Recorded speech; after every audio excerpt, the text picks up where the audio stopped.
चारों लोग नहीं मालूम है, चोर लोग जो चोर लोग उनको चोरी कर। अस्सलाम वालेकुम मेरे प्यारे भाई लोग, हम हमारा भाई को मुनीर को बुलाया है क्योंकि हम मानते हैं उसके ही जबान से ये बांग्लादेश लोग को समझाएगा। क्योंकि आजकल बहुत वीडियो आते हैं, सब लोग फ्रॉड करते हैं, झूठ बोलते हैं भाई लोग को और बोलते हैं आओ वीजा खुल गया है और अमेज़न का। तो आप अपने जबान से हम लोग को बताओ, ये गरीब लोग चारों लोग नहीं मालूम है, चोर लोग जो चोर लोग उनको चोरी कर। আসসালামু আলাইকুম, আসলে আপনারা সবাই ভালো আছেন। তো এই যে আমাদের বাংলাদেশি ভাইরা যে এই ভিসা নিয়ে যে বিপদে পড়ে, তো এই বিপদ এই এটা বলার জন্য আজকে এই আমার শারজা ভাই আমাকে স্পেশালি ডাকায় আনছে এখানে, মানে আমাদের বাংলাদেশি ভাষায় বলার জন্য।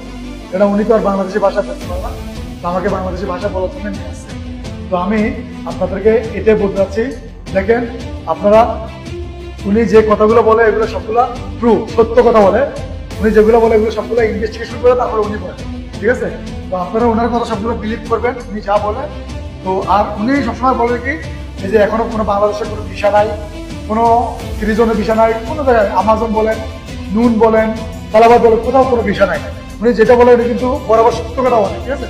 তো আপনারা মাসবি আপনারা যারা এই কথা বলবে তোদের মতো একসাথে ভিসা খোলা আছে, আপনারা এখান থেকে অবশ্যই আপনারা এগুলো বয়কট করবেন, ওদেরকে ইগনোর করবেন, ওদেরকে রিপোর্ট মারবেন, তারা বলবে যে এখনো ভিসা দিচ্ছে, ঠিক আছে? কেননা যে পাওয়ার শারজা ভাই দীর্ঘদিন ধরে শুধু প্রবাসীদেরকে শুধু হেল্প করতেছে। উনি প্রবাসীরা এই যে বিভিন্ন রকমের বিপদে পড়তেছে, টাকা অ্যাডভান্স জমা দিয়ে টাকা রিটার্ন দিতে পারছে না, হ্যাঁ বিপদ আছে। এই জন্য এগুলো নিয়ে কিন্তু মূলত এই আমাদের পাওয়ার শারজা ভাই সবসময় আমাদেরকে সেবা দিচ্ছে আর আমাদেরকে সত্য ঘটনাটা তুলে ধরছে।